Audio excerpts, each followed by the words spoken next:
సహకారం, వీటి గురించి మీరేం చెప్తారు? నిన్న Telugu Desam party polit bureau meeting తర్వాత వారు ఇచ్చినటువంటి ప్రెస్ స్టేట్మెంట్ మనం చూస్తే ప్రెస్ మీట్ లో ఇది కూటమి పార్టీల యొక్క సమాఖ్యత, అలానే కూటమి ప్రభుత్వం యొక్క ఐక్యతను కూడా తెలుపుతుందండి. ఎందుకంటే దాదాపు 7 నెలల పైన అయిపోయింది. పోయిన సంవత్సరం అంటే ఎలక్షన్స్ అయిపోయిన ప్రభుత్వాన్ని మేము ఏర్పాటు చేసిన తర్వాత నుంచి కూడా అటు కేంద్ర సాయం పెద్ద ఎత్తున వస్తుంది, ఇటు రాష్ట్రం కూడా దాన్ని, రాష్ట్రంలో ఉన్నటువంటి మా కుటుంబ ప్రభుత్వం అందిపుచ్చుకుంటోంది. అది ప్రజలు కూడా గమనిస్తున్నారు. అందుకని ఇప్పుడు నిన్న పాలిట్ బ్యూరో సమావేశంలో ఒకటి ముఖ్యంగా కేంద్ర ప్రభుత్వ సాయం ఇప్పటి వరకు చేసినటువంటిది రీఇటరేట్, అంటే మళ్ళీ తీర్మానం చేయడం అనేది జరిగింది. మొన్న మనం చూసాం, నరేంద్ర మోదీ గారు దాదాపుగా 2 లక్షల కోట్ల రూపాయల ప్రాజెక్టులకి వారు ఇనాగ్రేషన్ చేయడం, శంకుస్థాపనలు చేయడం, ప్రారంభించడం కూడా జరిగింది. అందులో మరి ముఖ్యంగా మనం చూస్తే గనక ఎన్జీఈఎల్ కి సంబంధించి, పెట్రోలియం సంబంధించి 1,85,000 కోట్ల రూపాయలు సంబంధించి ఉన్నది. అలానే అమరావతికి 15,000 కోట్ల రూపాయలని కాకుండా మళ్ళీ హడ్కో ద్వారా, టిడ్కో ద్వారా ఇలాగ 11,500 కోట్ల రూపాయలు ఇవ్వడం జరిగింది. అలాగే పోలవరానికి కూడా దాదాపు ఇంకో 12,000 కోట్ల పైగా పోలవరానికి ఇవ్వడం జరిగింది. మొన్నటికి మొన్న విశాఖ ఉక్కుకు సంబంధించి కూడా అతిపెద్ద భారీ పునరుద్ధరణ ప్యాకేజీ కింద మనకి వర్కింగ్ క్యాపిటల్ కింద, అలాగే మళ్ళీ ఉక్కు అంటే పూర్తి సామర్థ్యాన్ని 100% సామర్థ్యాన్ని ఆగస్టు 25 కల్లా ఉక్కు పరిశ్రమ మళ్ళీ తిరిగి సామర్థ్యతను పెంచుకోవడం కోసం అని చెప్పని దాదాపుగా 11,700 కోట్ల రూపాయల ప్యాకేజీని కూడా ఇవ్వడం జరిగింది.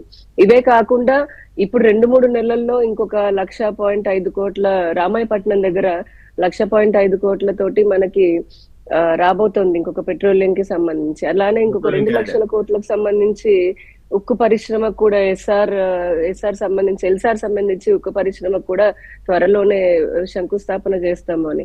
ఇవే కాకుండా మనం చూసాం, ఇప్పుడు రన్వేకి సంబంధించి మొన్న అమిత్ షా గారు రావడం, ఎన్ఆర్డిఎం గానీ ఎన్డీఆర్ఎఫ్ గానీ ప్రారంభం చేయడమే కాకుండా ఇంకా చాలా, అంటే ముఖ్యంగా పారిశ్రామిక కారిడార్లకు సంబంధించి చెప్పుకోవాలంటే 3 పారిశ్రామిక కారిడార్లు ఏవైతే ఉన్నాయో, వైజాగ్ టు చెన్నై, అలానే బెంగళూరు టు చెన్నై, మళ్ళీ చెన్నై టు హైదరాబాద్ కి సంబంధించి ఇదివరకు వాటికి దగ్గర ఈ మూడిట్లో కలుపుకొని ఒక్కొక్క దాంట్లో 85,000 నుంచి 1,00,000 మందికి ఉపాధిని అందించేటటువంటి పారిశ్రామిక కారిడార్ని ఇస్తే దాన్ని పిచ్చి మొక్కలు పెంచేసి ఆల్రెడీ ఉన్నటువంటి కంపెనీలని పరిగెత్తించి భయభ్రాంతులకి గురి చేసి వారిని బెదిరించినటువంటి వ్యవస్థ వైసీపీ ప్రభుత్వంలో మనం చూసాము.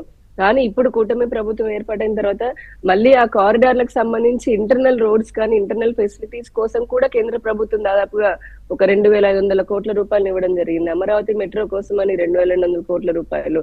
ఇప్పుడు ఆల్రెడీ రాష్ట్రంలో 77,000 కోట్లకు పైగా రైల్వే పనులు వివిధ దశల్లో ఉన్నాయి. చాలా మటుకు పూర్తయ్యాయి, వివిధ దశల్లో ఉన్నాయి. మనకు తెలుసు, నేషనల్ హైవేస్ కి కింద 1,35,000 కోట్ల రూపాయల నేషనల్ హైవేస్ ఈ రాష్ట్రంలో కేంద్ర ప్రభుత్వ సహకారంతో ఏర్పాటు చేయడం జరిగింది. ఈ రోజు ముఖ్యంగా ఇప్పుడు బడ్జెట్ కేంద్రంలో బడ్జెట్ ప్రవేశపెట్టబోతున్నారు కాబట్టి దానికి సంబంధించి కూడా గతంలో ప్రభుత్వం ఏర్పడగా చాలా ఆశగా ఎదురు చూస్తా ఉన్నారు. ముఖ్యంగా ఆంధ్రప్రదేశ్ కు సంబంధించి బడ్జెట్ లో ఏముండబోతుందా అనేది చాలా ఇంట్రెస్టింగ్. కూటమి ప్రభుత్వం ఏర్పాటు అవగానే ఇక్కడ ముఖ్యమంత్రి చంద్రబాబు నాయుడు గారు మన రాష్ట్రంలో ఉన్నటువంటి కూటమి పార్టీల ఎంపీలు ఎవరైతే ఉన్నారు, మెంబర్ ఆఫ్ పార్లమెంట్స్, వారిని అక్కడ కేంద్ర మంత్రిత్వ శాఖకు ఒక్కొక్కరిని ఒక్కొక్క అనుసంధానం చేసి తద్వారా ప్రతి శాఖలో కూడా వచ్చే ప్రతి రూపాయి, వచ్చేవి కేంద్ర ప్రభుత్వం ఇచ్చేవే కాకుండా ఇంకా కూడా స్పెషల్ ప్రాజెక్ట్స్ రూపంలో కూడా ఈ రాష్ట్రానికి తీసుకొని రావాలన్న ఆలోచనతో అటు కేంద్ర మంత్రులతోటి ఇటు రాష్ట్ర ఎంపీలని అనుసంధానం చేయడం జరిగింది. ఈ రోజు కూడా ప్రతి శాఖ నుంచి కూడా దాదాపుగా ఏమి రాబోతున్నాయి, ఇంకా ఇప్పుడు బడ్జెట్ లో ఇచ్చినవే కాకుండా బడ్జెట్ తర్వాత కూడా ఏమైనా స్పెషల్ ప్రాజెక్ట్స్ ఉంటే గనక దాన్ని కేంద్రం పరిగణలోకి తీసుకుంటోంది. పలు సందర్భాల్లో మొన్న చంద్రబాబు నాయుడు గారు కానివ్వండి, డిప్యూటీ సీఎం పవన్ కళ్యాణ్ గారు కానీ ఇదే ప్రస్తావించడం కూడా జరిగింది. మనం అడుగుతున్న దానికంటే కేంద్ర ప్రభుత్వం నరేంద్ర మోదీ గారు ఎక్కువ సాయం చేస్తున్నారు, దీన్ని మనం అందిపుచ్చుకోవాలి, దాని జాగ్రత్త. ఇదివరకు గత ప్రభుత్వంలో చూసాం, 100 రూపాయలు కేంద్ర ప్రభుత్వం నుంచి వస్తే దాంట్లో 95 రూపాయలు మొత్తం స్టాంపులు వేసుకొని, స్టిక్కర్లు వేసుకొని కంప్లీట్ గా వాళ్ళు డైవర్ట్ చేసేసుకొని దారి మళ్లించే చర్యలు చూసాము. ఇప్పుడు అలా కాకుండా ప్రతి రూపాయి కూడా రాష్ట్ర ప్రజలకు అందాలి, వికసిత భారత్ వికసిత ఆంధ్రప్రదేశ్ లక్ష్యంతో అటు ఎన్డీఏ కేంద్ర ప్రభుత్వము, ఇటు రాష్ట్రంలో కూటమి ప్రభుత్వం ప్రజలు మా పైన పెట్టుకొని 164 సీట్లు ఇవ్వడం అనంటే మామూలు విషయం కాదు.